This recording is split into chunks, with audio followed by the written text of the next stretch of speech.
Bonjour à tous, j'espère que vous allez bien. On se retrouve aujourd'hui pour une toute nouvelle vidéo recette. Je vais vous présenter dans cette vidéo comment réaliser un pain au levain. Je vais vous présenter 3 types de pain, donc dans 3 bâtons différents.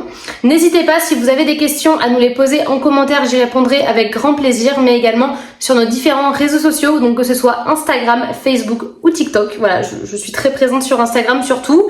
N'hésitez pas non plus à retrouver tout le matériel que j'ai utilisé dans la vidéo en barre d'infos. Voilà, je vais vous mettre tous les liens, comme ça ce sera beaucoup plus facile.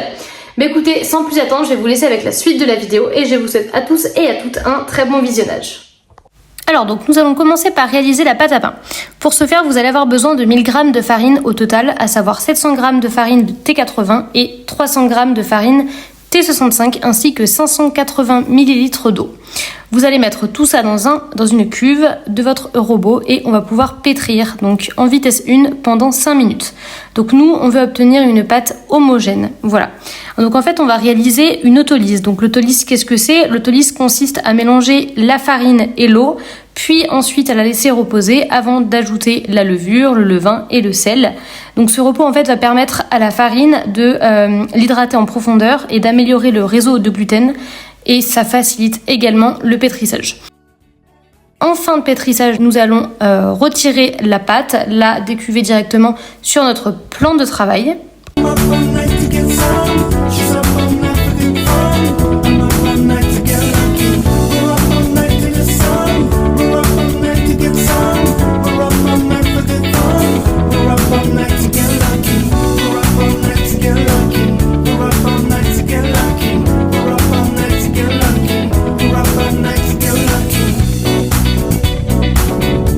On va ensuite mettre cette pâte directement dans un cul de poule, dans un récipient ou alors dans un bac boulangerie que vous pouvez d'ailleurs retrouver sur notre site internet eBoulange.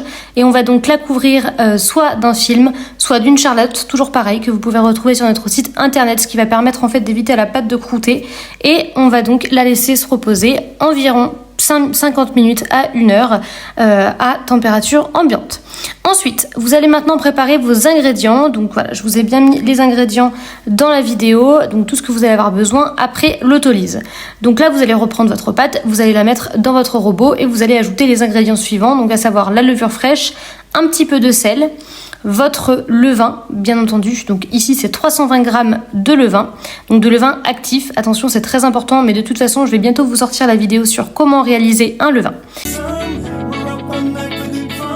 Donc on va donc pétrir ensuite le tout pendant 10 minutes environ, donc jusqu'à obtenir quelque chose d'homogène. Il faut en fait que votre pâte se détache un peu comme une brioche, voilà, un peu comme la texture d'une brioche, et il ne faut pas qu'elle colle non plus. Donc au fur et à mesure, vous allez pouvoir bassiner votre appareil, donc c'est-à-dire ajouter l'eau manquante. Donc voilà le résultat, il faut vraiment avoir cette texture là, elle ne doit pas du tout coller aux parois de votre robot, donc ça veut dire qu'elle est prête. Alors à ce moment-là, vous allez donc prendre votre pâte, la mettre directement dans le cul de poule de base ou alors dans le bac à boulangerie et on va effectuer le premier rabat. Donc en fait, on va rabattre les extrémités de la pâte vers l'intérieur. De toute façon, les images parlent d'elles-mêmes. Alors là, je vais vous révéler une petite astuce d'eBoulange. Donc en fait, il faut utiliser de l'eau. Donc pour éviter déjà que la pâte colle, il vaut mieux prioriser l'eau à la farine. Parce qu'en fait, la farine peut sécher la pâte, mais également modifier l'hydratation. Donc du coup, c'est pas du tout top. Donc en fait, il faut vraiment utiliser de l'eau. Voilà tout. Donc ensuite, vous allez, une fois que vous avez terminé votre premier rabat, vous allez la couvrir avec votre charlotte ou alors un film guitare, peu importe, quelque chose, pour éviter que la pâte croûte et la laisser reposer pendant 30 minutes à température ambiante. Et on se retrouve ensuite pour le second rabat.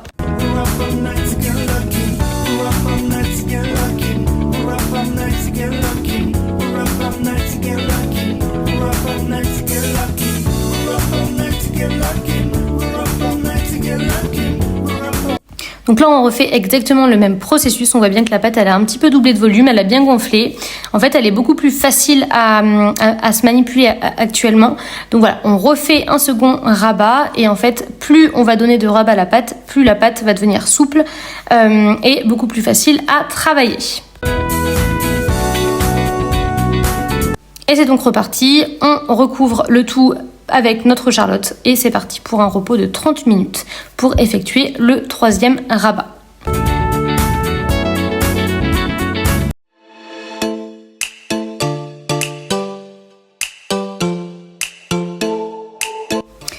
J'effectue ensuite le troisième rabat. Donc encore une fois, c'est exactement la même technique que les deux premiers rabats, sauf que cette fois-ci, on va pas rabattre la pâte vers le centre. On va tout simplement soulever, donc avec nos deux mains, on va soulever la pâte directement. Encore une fois, les images parlent d'elles-mêmes. C'est vrai que c'est quand même plus facile plutôt que d'expliquer oralement.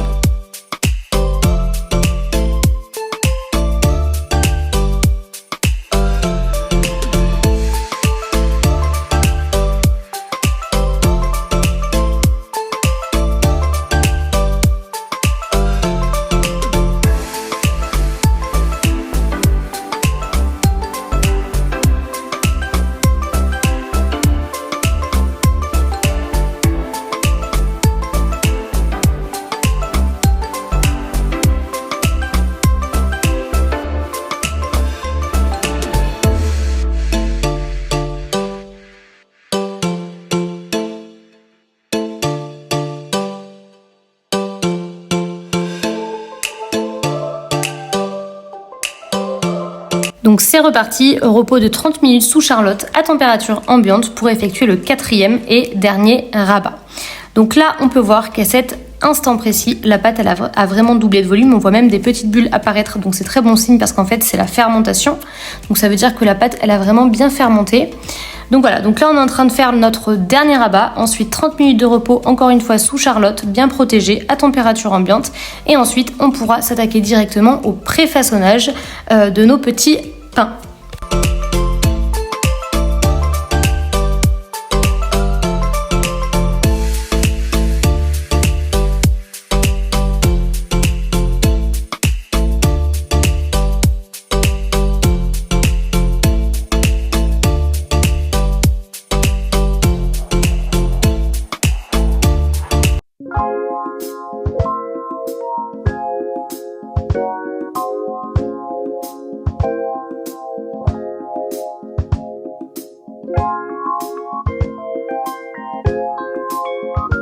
Donc maintenant que nous avons fait nos 4 rabats, nous allons prendre notre petit tapis de façonnage que vous pouvez retrouver sur notre site internet Iboulange.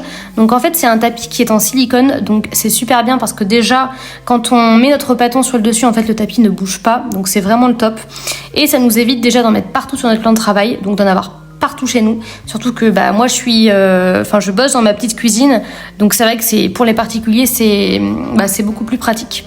Donc voilà, alors on va prendre notre pâte, on la décuve directement sur le plan de travail et à l'aide d'un coupe-pâte, on va la diviser en 3 parties. Donc moi j'ai pris 3 bannetons différents, un banneton en osier, un banneton en liège et un banneton qui est 100% naturel, qui est en pulpe de bois, à savoir que les 3 bannetons vous pouvez les retrouver sur notre site internet. N'hésitez pas d'ailleurs à nous poser des questions si jamais vous en avez. Voilà, on a toute une gamme de bannetons, que ce soit en plastique, en liège, en osier, en pulpe de bois.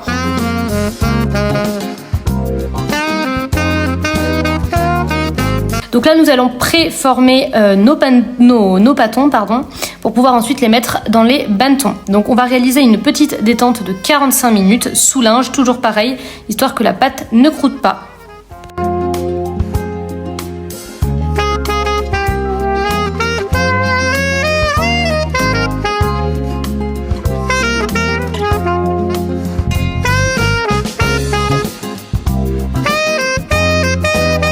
Donc nous avons terminé la détente de 45 minutes, donc voilà un petit peu comment nos pâtons y sont devenus. Donc ils ont bien gonflé, ils ont bien doublé de volume. Donc là, avec l'aide de notre petite coupe-pâte, nous allons prendre notre pâton et on va former notre pâton. Donc encore une fois, les images parlent d'elles-mêmes, vous allez voir comment on façonne un pain. Voilà. Alors après, vous allez voir qu'il y a différentes techniques sur internet. Voilà, moi c'est ma technique. Je dis pas que c'est la meilleure, mais en tout cas c'est celle qui fonctionne pour moi. Donc là, n'hésitez pas. Sur vos bannetons, n'hésitez pas de les fariner un petit peu. Alors pour les bannetons en liège, il faut utiliser de la farine de riz. Voilà, c'est beaucoup plus facile, sinon les autres farines en fait ça risque de coller, votre pâte risque de coller sur le banneton. Donc voilà, je préconise d'utiliser la farine de riz, c'est beaucoup plus facile. Après sur les bannetons avec les charlottes, vous pouvez très bien saupoudrer un petit peu de farine T65 ou T55. Donc voilà le résultat, on met directement le bâton dedans. Donc là je vais vous montrer les 3 bâtons que j'ai décidé de faire. Donc là c'est le deuxième bâton en pulpe de bois qui est 100% naturel, qui est en forme carrée, donc c'est plutôt original pour un pain. Donc voilà, je vais vous laisser avec la vidéo.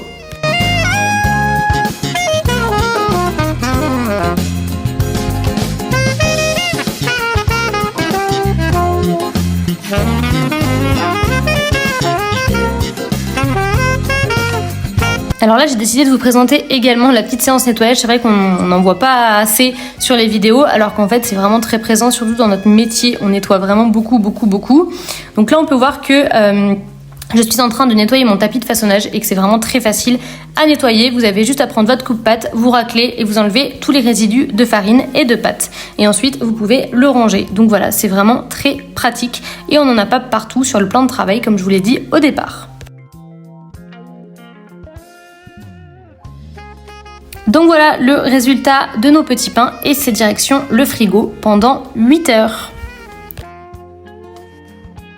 Alors donc nous sommes le lendemain, donc là maintenant on va directement prendre notre premier pain donc qui était dans un bannetton en osier. On voit qu'il a bien gonflé, on peut même apercevoir des petites bulles, je sais pas si réellement vous pouvez le voir à la caméra, mais voilà, il y a des petites bulles. Donc là on va prendre notre petit cile-pâte, on va le retourner et on va commencer un peu à s'amuser. Donc en fait on va grigner le pain. Alors là vous n'êtes pas du tout obligé de grigner le pain, mais moi je trouve que c'est quand même beaucoup plus joli.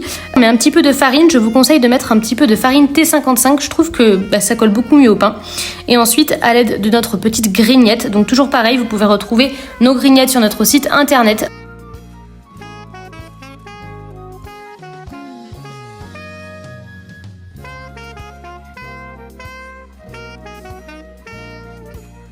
Vous pouvez vraiment vous amuser, libre cours à votre imagination, encore une fois.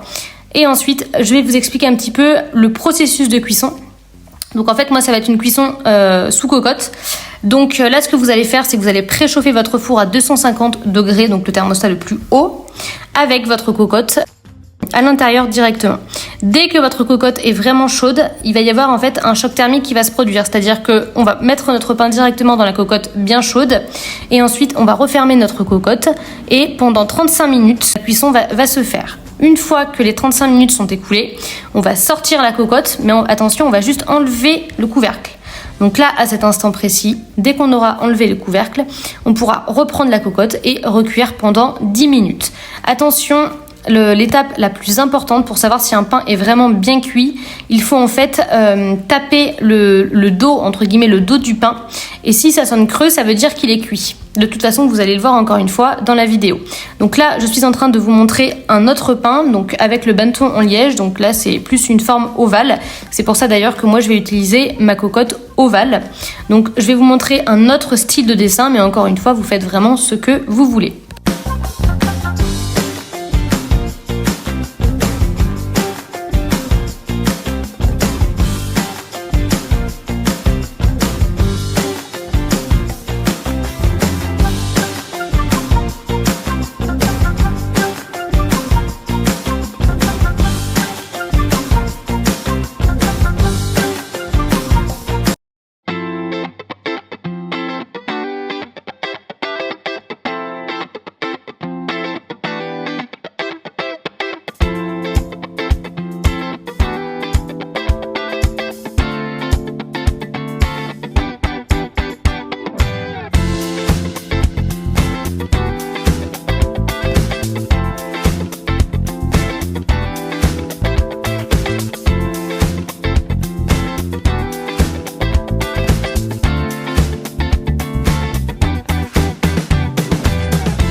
Et donc voilà le résultat après les 10 minutes de cuisson qu'on a pu rajouter. Nos pains ils sont cuits. Donc là je vais vous montrer juste après comment on peut voir voilà, que votre pain est cuit. Hein. Tout simplement encore une fois en tapant le dos du pain, on peut voir qu'il est cuit.